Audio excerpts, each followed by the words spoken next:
My name is Anne Trollard, and I'll be discussing how my team was able to acquire and test a synthetic data set for STI surveillance. So I'm based at the Institute for Public Health at Washington University in St. Louis. The Institute is not part of any school or department at the university, but is rather a convener of public health researchers across the university and stakeholders across the region to address pressing public health issues. Sexual health has been a focus area, and I've been incredibly privileged to work with Dr. Hilary Reno for the past 5 years on addressing the sexual health care landscape in the St. Louis region with a particular focus on studying testing and treatment in emergency departments. We also partner with our Regional Data Alliance and our colleague Ben Cooper to take a regional approach to our use of public health data for surveillance, research, and evaluation. So I'm going to give just a brief description of St. Louis, our long-term vision for sexual health surveillance, discussion of synthetic data, how we used it for our project, and then our next steps. So this is a map of the St. Louis region, and it's important to understand the political geography of our region. The city of St. Louis, this area right here, is its own county, has a population of about 300,000, and its health department is located right here. The county, St. Louis County, is the surrounding suburbs to the city, is its own county and has a population of about 1 million. There's another county here and another county here. And there's a state line here. This is Missouri and this is Illinois.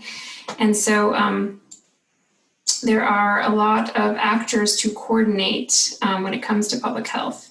The region also has higher than average rates of sexually transmitted infections, the city in particular, and areas with high infections cross county lines. This creates barriers to our efforts for effective prevention and control.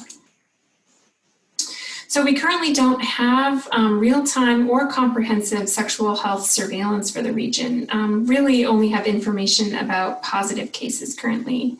Ben, Hilary, and I, in collaboration with our colleagues at the local public health departments, have been working to build, to plan for and build regional data infrastructure for sexual health surveillance.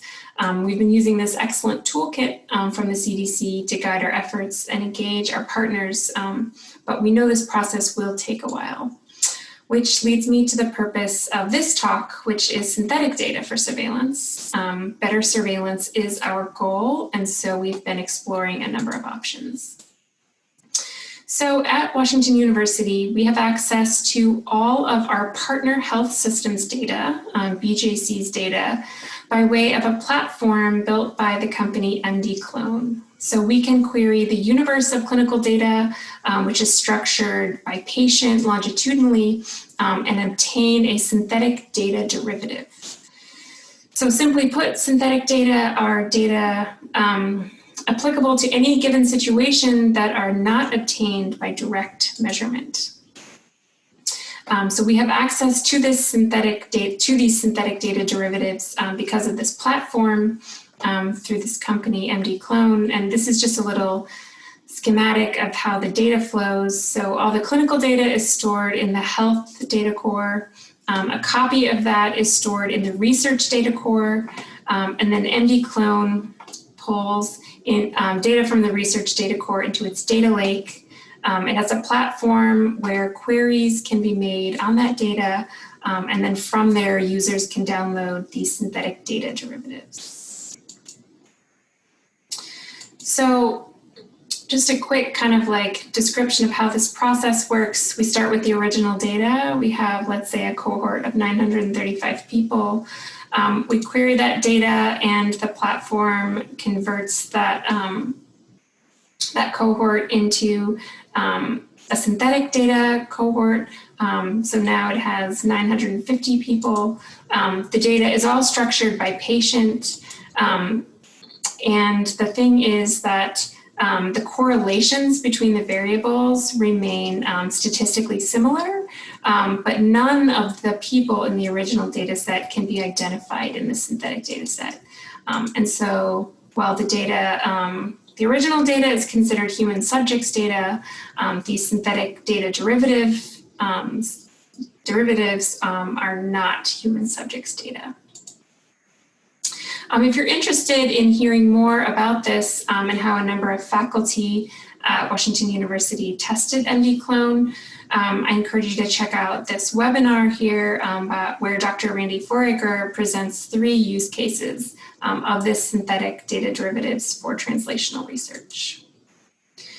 So for our project, our question was, can we use synthetic data derivatives on hospital visits for chlamydia testing as public health surveillance? So our study period was January 1 to September 30, 2019. We pulled all tests for chlamydia across our health system's 14 hospitals.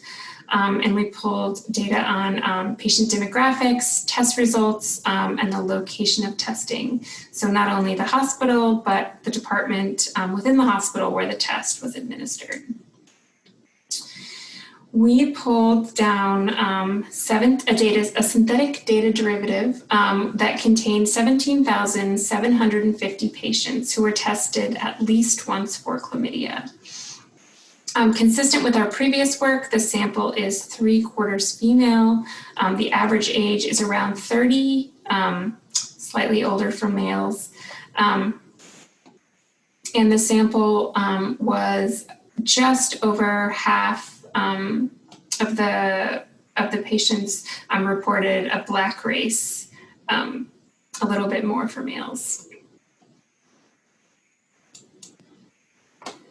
So with these synthetic derivatives, they are censored if the variables don't meet certain thresholds, but we found very low percentages of censoring with this data.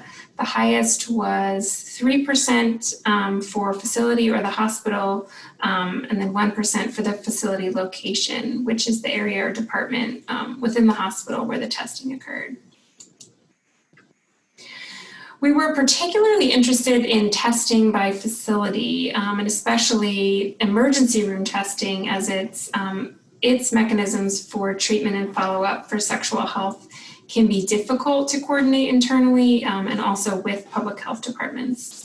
So we see that 34% of all testing was done in emergency departments, and that 62% of all positive tests came from emergency departments.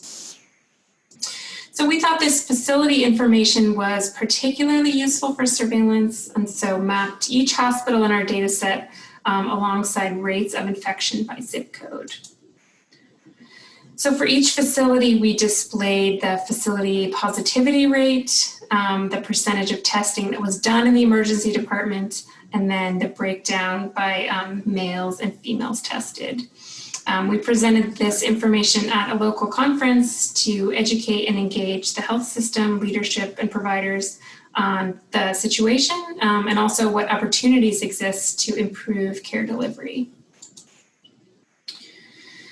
So some of our key findings were that there was a large number of people who were tested for chlamydia in this healthcare system. 15% of those were tested at least twice, which represents a high-risk sample that needs to be further investigated. And then we also found that facilities with the greatest volume tested in the emergency department are also those with the highest facility prevalence.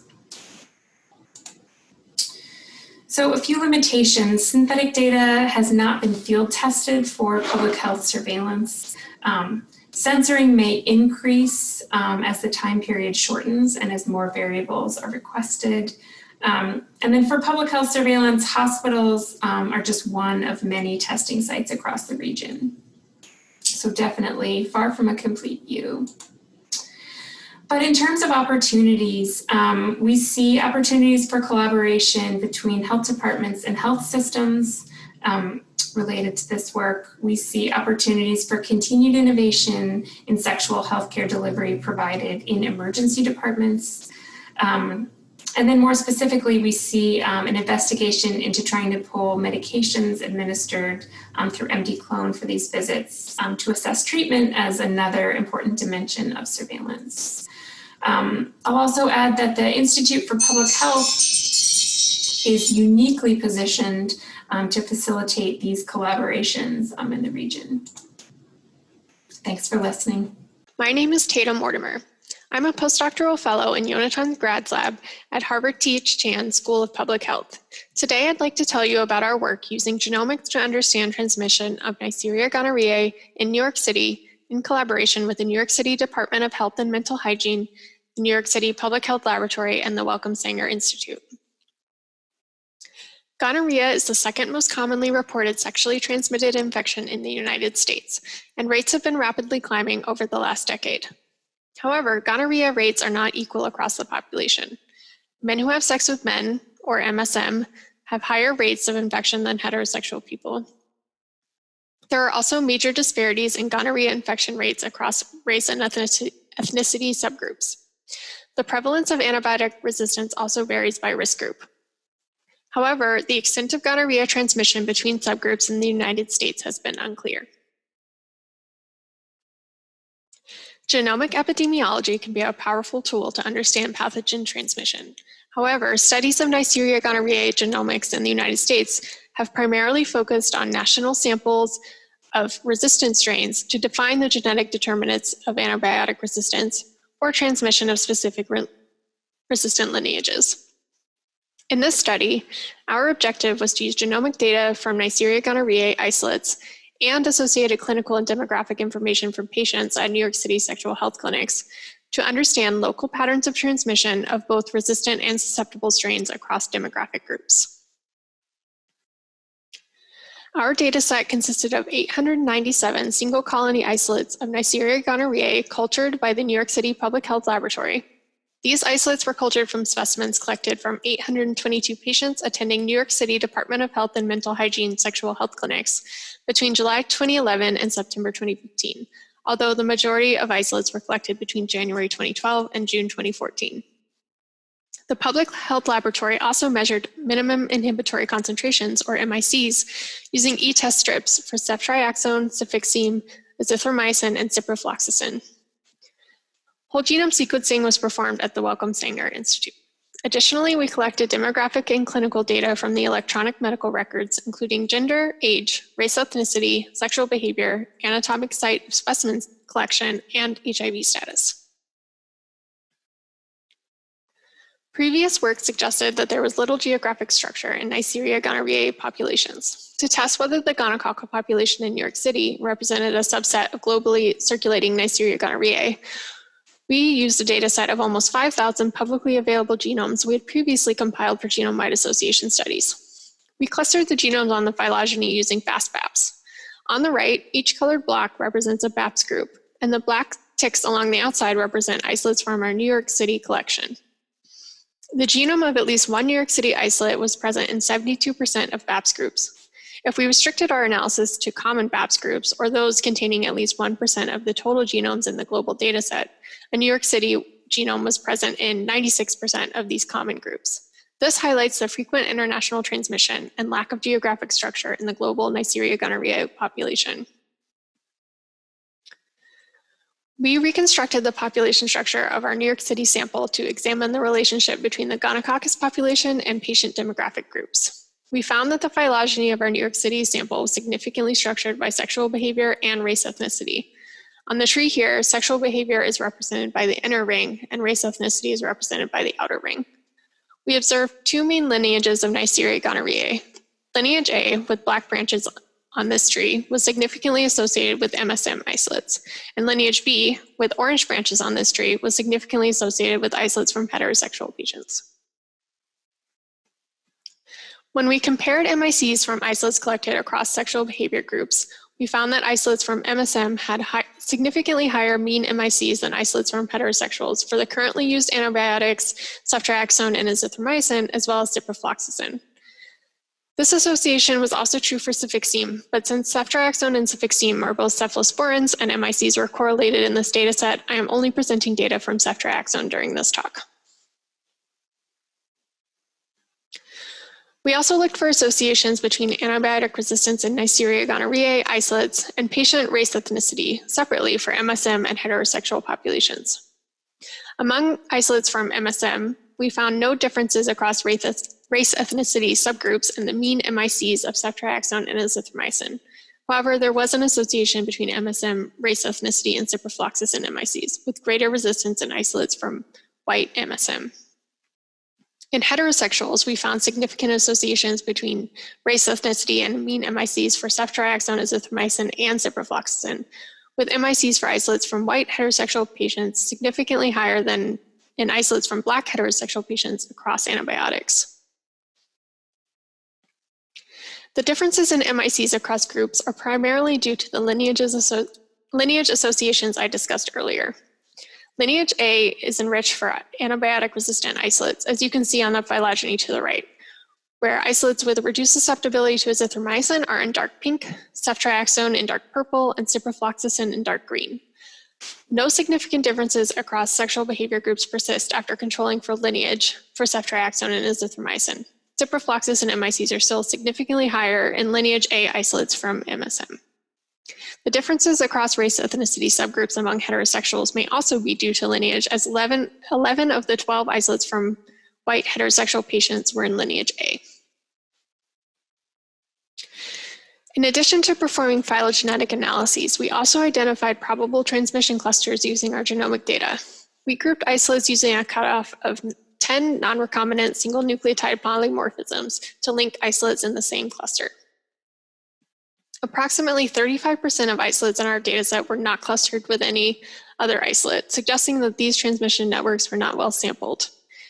We compared the demographic characteristics of clustered and unclustered isolates to determine whether unsampled transmission was associated with particular patient groups. MSM-associated isolates were more likely to be clustered than isolates from heterosexual patients. We examined the association between race ethnicity and clustering of isolates separately for each sexual behavior group. We found no association between race ethnicity and clustering among isolates from MSM. However, among heterosexuals, race ethnicity was associated with clustering, and isolates from white patients were more likely to be unclustered. We identified 10 large transmission clusters, which we defined as those represented by at least 10 isolates. 7 of the 10 clusters contain isolates from both MSM and heterosexuals, suggesting bridging across sexual behavior groups.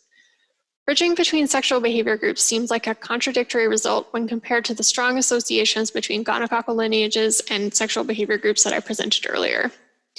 One possible explanation is that frequent bridging is a recent phenomenon, and the phylogenetic structure is the result of historical sexual networks. Another possibility is that while frequent bridging occurs, lineage A isolates are more successful in MSM networks, and lineage B isolates are more successful in heterosexual networks. In the grad lab, we are working on further studies to better understand Neisseria gonorrhea adaptation. We also examined MICs for isolates in these large clusters. We found that all isolates in these clusters are susceptible to current empiric therapy as well as ciprofloxacin.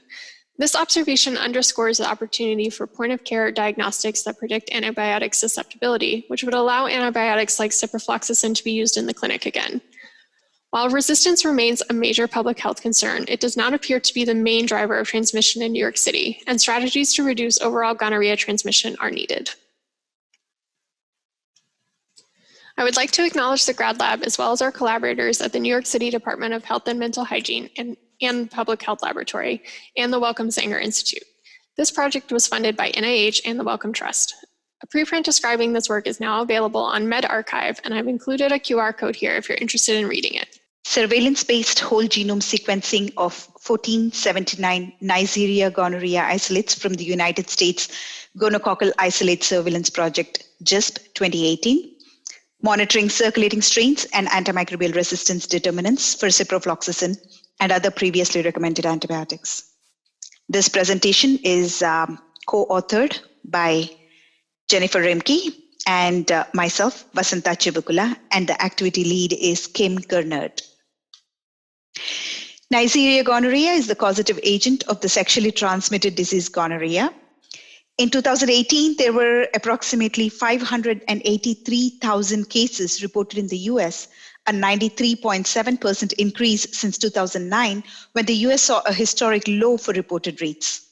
Last year, CDC once again classified gonococcus as an urgent antibiotic-resistant threat, as some strains have developed ways to resist almost all antibiotics used for treatment, including the currently recommended ceftriaxone-azithromycin combination. So how do gonococci develop resistance to these antibiotics? This illustration shows various mechanisms of antimicrobial resistance, including the efflux pump. Example, the MTR CDE multi-drug efflux pump, which exports out antimicrobials from the cell. 4B protein, mutation in which may limit the import of some drugs. Beta-lactamase enzyme carried by plasmids, which cleave and inactivate penicillin. And finally, the modification of drug targets, such as gyre with respect to ciprofloxacin. The graph here is from 2018 surveillance report and focuses on currently and previously used antibiotics. It shows the percentage of isolates with elevated minimum inhibitory concentrations, or MIC, on the y-axis and years on the x-axis. The percentage of isolates with elevated MIC have been rising for azithromycin since 2013, while the rates for cefixime and ceftriaxone remain low. GISP focuses on currently recommended antibiotics and also monitors historical antibiotics such as the ciprofloxacin, penicillin, and tetracycline, which would be the focus of this presentation today. Interestingly, resistance to these antibiotics that are no longer recommended for treatment of gonococci has steadily continued to increase despite lack of direct antibiotic pressure. The reasons are not yet entirely clear. This led us to investigate the prevalence of gonococcal strains resistant to previously used antibiotics, the genetic markers behind the resistance, and if these strains are persisting and or evolving in the population. Understanding the mechanisms of resistance to these antibiotics may be important for the development of future treatments and diagnostics. We present a dataset of 1479 gonococcal isolates from GISP in 2018. GISP collects the first 25 male urethral isolates per month per sentinel site for antimicrobial susceptibility testing, or AST. Now, from those, the first 5 isolates per site per month are whole genome sequenced. Our final dataset contains 98.5% of the first 5 isolates. The whole genome sequences are passed through a bioinformatics pipeline for pre-quality control, assembly using SPADES, post-quality control, and the assembled genome is used for further analysis. Here is a figure of a phylogenetic tree, which represents the evolutionary history of the relationship between the organisms, in our case, the gonococcal strains. It shows how organisms have branched out. Each point where the branch forks is a node, and the forks are the branches, and the ends are the leaves, or each sample that we have. Shorter branches show more close relationships than the longer branches. The first column next to the tree represents the clades. Clades were determined using FAST-PAPS algorithm for clustering genetic sequences. So more closely related species are clustered together, represented by a single color. The other columns represent the MICs of each antibiotic for each sample. The colors in the columns depict susceptible, or a range of MICs for resistance, shown in different shades of purple. There are quite a few resistant strains in ciprofloxacin, penicillin, tetracycline, some in azithromycin, and we do see, though very few, in cefixime and ceftriaxone. The table on top shows the cutoff values for each antibiotic to consider a strain to have elevated MIC or susceptibility. The bottom table shows the number of samples that had elevated MIC to each antibiotic and the percentage values with respect to a total of 1479 isolates. The numbers are very similar to the overall GISP data. The columns here represent the clade, MIC for ciprofloxacin, and the variant gyre, mutation at location 91 from serine to phenylalanine. There is a significant association between gyre variant and elevated MIC for ciprofloxacin, as represented in the box and at other locations throughout the tree. Chi-square test was performed and statistically significant results were obtained. The most common MLSTs found in this specific area are presented here. presence of gyre A S91F variant may possibly call attention to the possibility of mutations in other locations in gyre A and PARC. Continued monitoring of these locations is important, especially since gyre A is used as a ciprofloxacin diagnostic test determinant. For penicillin elevated MIC, Blatem plasmid to determine any significant association was used. We see a significant association or correlation between the presence of Blatem and elevated MIC to penicillin. But there are some isolates, 62 to be precise, that show elevated MIC, as shown in light purple here, but lack the plasmid. We checked for other variants to see for any associations. These include a D345 insertion in PEN-A gene, MTR promoter mutations, L421P mutation in PON-A. These mutations have been shown to increase the MIC incrementally and build upon each other. However, each mutation alone is not likely to be sufficient to cause resistance. The 28 circled here are seen throughout the tree, as in here and here. Presence or absence of TETM plasmid was used to determine the association with elevated MIC for tetracycline. Once again, there is a significant correlation between the presence of TETM and elevated MIC.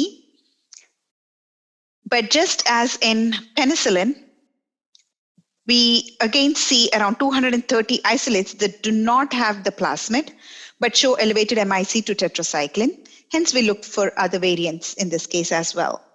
There are some associations between MTR promoter and POR-B and the elevated MIC here, as seen in both these red circles, which correspond to the red circles in the table.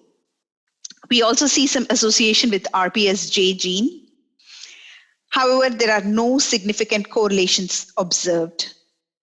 Interestingly, we see isolates with elevated MIC for tetracycline associated with the MTR promoter C mutation. This indicates a mosaic MTR operon. And this operon is also associated with elevated azithromycin MIC seen in this clade down here. Elevated MIC in azithromycin, an MIC of 2, can be attributed to the mutations in MTR gene, as also seen in this zoomed figure. The deep orange is an azithromycin MIC of 1. The higher MICs of 4 and above, which are in dark purple, statistically correlate with the 23S rRNA mutations. In conclusion, significant correlations were found between ciprofloxacin and gyre variant, and higher level MICs for penicillin and tetracycline with respect to their plasmids. Continued increase of isolates resistant to tetracycline and ciprofloxacin without direct antibiotic pressure remains a concern. Nucleic acid amplification tests can be used to ID these organisms and their susceptibility patterns, so the choice of antibiotics can be increased. Monitoring these causative variants is critical to diagnostics, potential treatment recommendations, and novel therapeutics. As we have seen earlier, gyre S91, which associates with ciprofloxacin, is used as a diagnostic for it. And GC that are resistant to ciprofloxacin can be identified. And if the sample is found susceptible, ciprofloxacin can be used as an antibiotic of choice since it is given orally and has fewer side effects. I thank the GISP-EGISP group, the LRRB ASD WGS group, Epidemiology Statistics group, ARX office, all the AR lab network groups, and the GISP-EGISP sites. Thank you so much. Hello, my name is Robin Hennessy, and I'm with the New York City Department of Health and Mental Hygiene and the Centers for Disease Control and Prevention. Today, we will be presenting on work conducted in New York City on assessing neurologic and ocular symptoms among patients with early syphilis. For the past 2 decades, primary and secondary syphilis has been increasing in the United States and New York City. From 2017 to 2018, the number of primary and secondary syphilis cases increased by 14% nationally and nearly 13% in New York City. Neurosyphilis occurs when Treponema pallidum, the bacteria that causes syphilis, invades the central nervous system. Syphilis with neurologic involvement can occur at any stage of infection. Luckily, it is rare. However, there can be very serious complications of neurosyphilis, including permanent blindness or other ocular visual symptoms, hearing loss, and stroke. Additionally, people living with HIV may be at greater risk of suffering these complications. The STD Surveillance Network, or SUN, is a multi-site CDC-funded project to collect enhanced behavioral, demographic, and clinical information to better inform STD prevention efforts.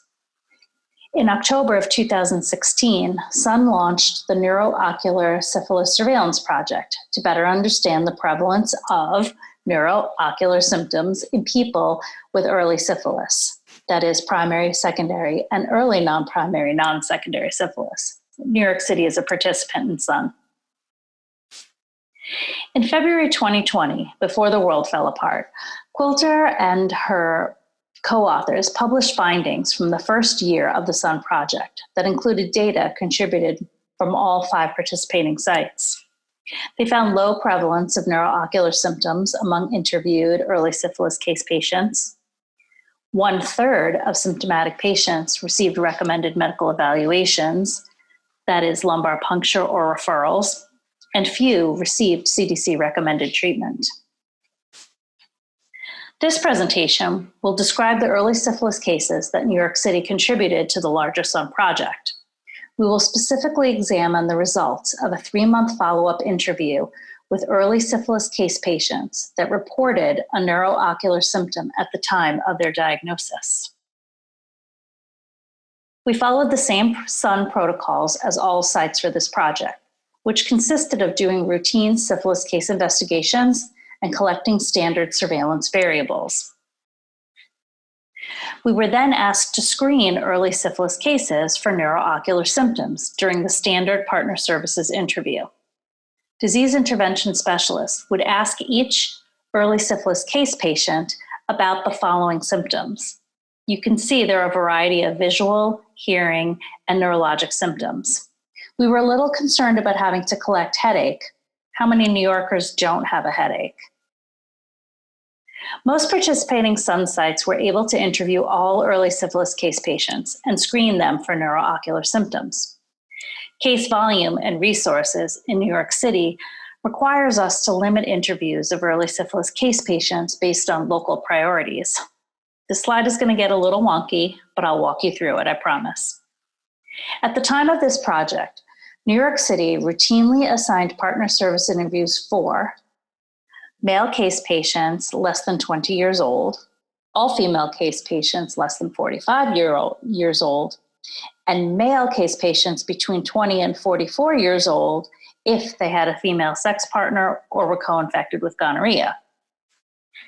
We do not routinely assign partner services interviews for anyone that's over 45 years old or male cases between 20 and 44 that did not have female sex partners or gonorrhea co-infection. To account for any bias, New York City also assigned partner service interviews for a randomly chosen 10% of early syphilis case patients that did not meet interview criteria to screen for neuro-ocular symptoms that might have been missed. Finally, SUN asked us to follow up with each of the early syphilis case patients that reported at least one of the previous listed symptoms 3 months after diagnosis to ask about symptom resolution. We asked about each symptom individually and asked the patient to answer using the following choices. I never experienced that symptom. Yes, my symptom resolved 100%. Yes, my symptom mostly resolved. Yes, but only resolved somewhat. No, my symptom persisted or worsened. We also asked if they had experienced any new neuro or ocular symptoms since their diagnosis. For the symptom resolution results, we will focus on those whose symptoms persisted or worsened and those who developed new symptoms since diagnosis. Between November 2016 and July 2019, New York City reported nearly 15,000 early syphilis cases. Over half met our local criteria for partner services interviews and were screened for neuro-ocular symptoms. Prevalence was low. 1.4% reported one or more neuro-ocular symptom. Blurry vision was reported by a third of our cases. Among the 104 early syphilis cases with neuro-ocular symptoms, most were male and over half were co-infected with HIV. This mirrors early syphilis in New York City, regardless of neuro-ocular symptoms. 35% received a lumbar puncture, and only a quarter were treated with a CDC recommended regimen for neurosyphilis. Case patients receiving LPs were significantly more likely to receive a CDC recommended treatment. We then attempted to interview case patients with neuro-ocular symptoms 3 months after their diagnosis to assess symptom resolution. We were able to conduct this follow-up interview for 60% of cases. 10%, or 6 case patients, reported that they had new neuro-ocular symptoms since original diagnosis, or their symptoms had persisted or gotten worse. Repeating on a theme, blurry vision and vision changes were the most common symptom to persist or worsen. Among the 6 case patients, 4 were living with HIV, half received an LP, and only 1 was treated at diagnosis with a regimen that CDC recommends for neurosyphilis. There are always limitations to any project, and it's very important to remember that we saw small numbers of early syphilis cases with neuro-ocular symptoms. Our results might not be generalizable to other jurisdictions. Finally, these results may be an underestimate, since neuro-ocular symptoms were only assessed for half of our early syphilis cases, and the study did not include cases with syphilis that were diagnosed as late or unknown duration. So in conclusion, prevalence was low, but ocular symptoms were the most common among all early syphilis case patients reporting neuro-ocular symptoms and among those with new, persisting, or worsening symptoms. Adherence to CDC guidelines were suboptimal. 1/3 of early syphilis case patients with neuro-ocular symptoms received an LP, and only a quarter received the recommended treatment. Only 1 in 6 of the early syphilis case patients with new, persisting, or worsening symptoms were treated with a CDC recommended regimen. While prevalence of neuro-ocular symptoms in early syphilis is low, continued increases in syphilis will increase the likelihood that a provider will encounter a patient with a neuro-ocular symptom of syphilis. And to prevent some of these serious, potentially long-lasting consequences, providers should assess for neuro-ocular symptoms at the time of diagnosis. They should perform recommended evaluations like lumbar puncture and refer to specialists. And finally, use a CDC recommended regimen for people with neuro-ocular symptoms of syphilis. I would like to acknowledge my co-authors, Ellen Klingler and Preeti Pathela. I'd also like to thank Sun for funding this project. I would like to thank Brian Turo and the Case Investigation Partner Services Unit for doing all the actual work reported on here today. I'd like to thank Laura Quilter for reviewing my many versions of my abstract. And then finally, Liat Holtz, who conducted most of the 3-month follow-up interviews while she was a CDC PHAB in New York City. Here is my contact information should you like to have further discussion about this or other issues. Thank you. The title of my presentation is What Are We Missing? Comparing hospital record data to STD surveillance data for neurosyphilis diagnoses in the California project area. Neurosyphilis is associated with severe outcomes, including headache, loss of hearing, difficulty with muscle coordination, altered behavior, dementia, and if untreated, possibly death. Accurate reporting of neurosyphilis diagnoses and STD surveillance is important to quantify disease burden and improve our understanding of the impact of syphilis infection. A higher neurosyphilis burden may indicate populations that did not get testing or treatment in the past, which can help prioritize future interventions. There are multiple factors that could impact the ability of STD surveillance systems to accurately count neurosyphilis diagnoses. Classifying a diagnosis of neurosyphilis and STD surveillance relies on the patient reporting symptoms and/or the provider conducting an evaluation for neurosyphilis at the time of medical visit, including an assessment of neurologic symptoms and a thorough neurologic exam that includes vision, hearing, and the cranial nerves. Accurately counting neurosyphilis diagnoses also relies on all patient symptoms being accurately recorded at the time of case report. Given that the majority of cases are initially reported via electronic lab reporting, this could be a significant gap if a confidential morbidity report is not received in a timely manner, or at all. Last, neurosyphilis may not always be diagnosed in tandem with a new syphilis incident. It is entirely possible that someone may be diagnosed with syphilis and will then be clinically diagnosed with neurosyphilis multiple years later. This presents a complication in how best to report this information to CDC, since the neurosyphilis symptoms may not be matched with other sufficient criteria to warrant a new syphilis diagnosis, so cannot be reported via existing surveillance processes. The primary objective of our analysis is to assess the reliability of neurosyphilis diagnoses in the STD surveillance system. We also aim to determine if hospital record data could be an adequate proxy for neurosyphilis reporting so as to serve as a sentinel surveillance system. The recommended treatment for neurosyphilis is IV penicillin administered 3 to 4 times daily, and it is frequently administered within an inpatient hospital setting. Therefore, it would be a data source that aligns directly with where people are going to receive treatment and should hopefully capture these cases effectively. For this analysis, we compared the neurosyphilis diagnoses obtained as part of routine STD surveillance to hospital record data collected from the California Office of Statewide Health Planning and Development, or OSHPD. OSHPD collects data and disseminates information about California's healthcare infrastructure. This includes data about admission, discharge, diagnosis, payment, and basic demographics. These data come from licensed facilities in California as they are required to report on each visit or hospitalization. If a patient visits the emergency department and is admitted to the hospital, they are only included in the hospital patient discharge dataset. So for the purposes of this analysis, we combined the two OSHPD datasets listed here. Unfortunately, OSHPD hospital record data does not contain sufficient identifiers to facilitate a full match with our STD surveillance data. In terms of time frame, we looked at data from January 2016 through the end of December 2018.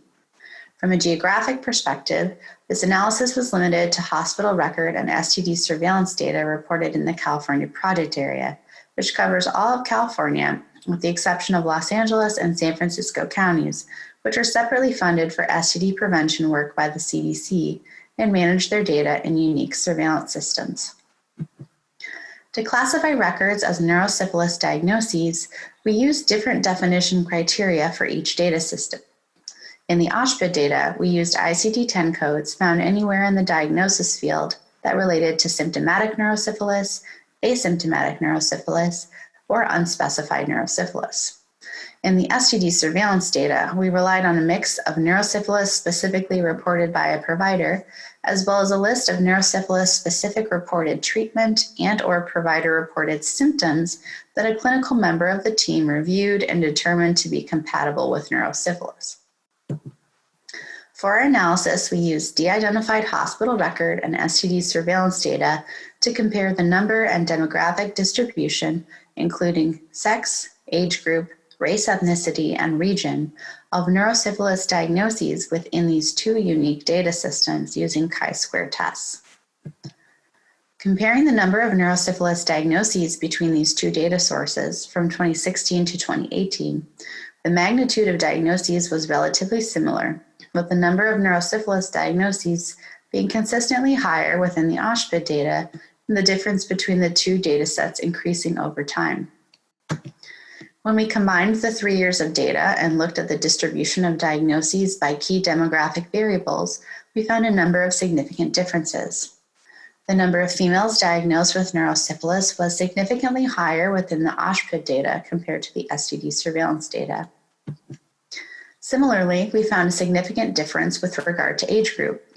The number of persons aged 45 years or older diagnosed with neurosyphilis was significantly higher within the OSHPD data compared to the STD surveillance data.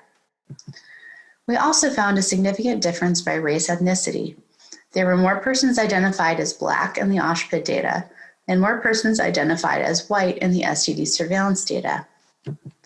There were no significant differences noted by regional distribution of neurosyphilis diagnoses between the OSHPD and STD surveillance data. In terms of key findings, the total number of neurosyphilis diagnoses was similar across the two data systems, though the difference increased in the more recent years.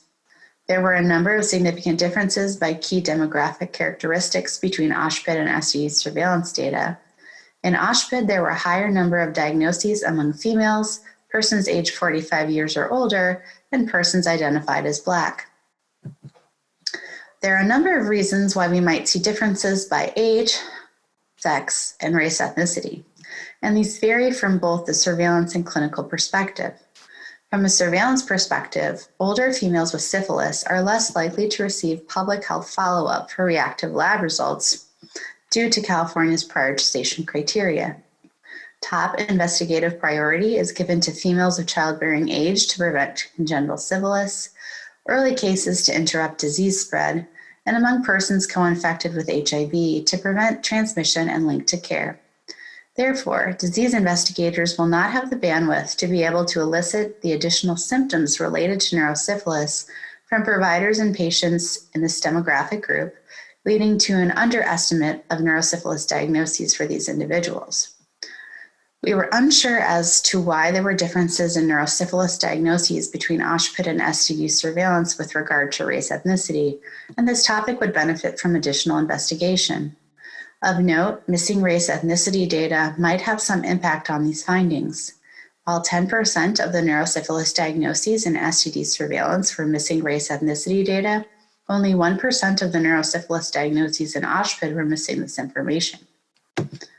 From a clinical perspective, neurosyphilis diagnoses in OSHPD among persons aged 45 years or older could be related to dementia evaluation, and therefore these diagnoses may not meet CDC surveillance case criteria, which requires both a positive treponemal and a positive non-treponemal test.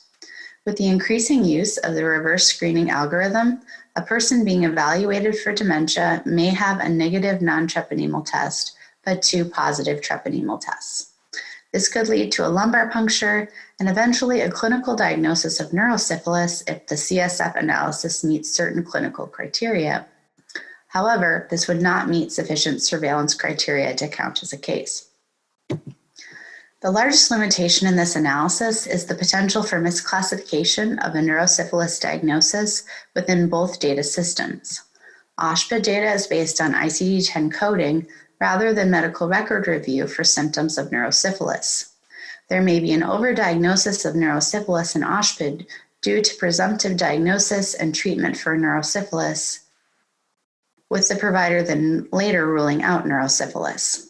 STD surveillance data relies on many of the factors discussed throughout this presentation, which would lead to neurosyphilis being underreported in that system. The ability to link STD surveillance data directly with OSHPD would have allowed us to better assess this misclassification across the board.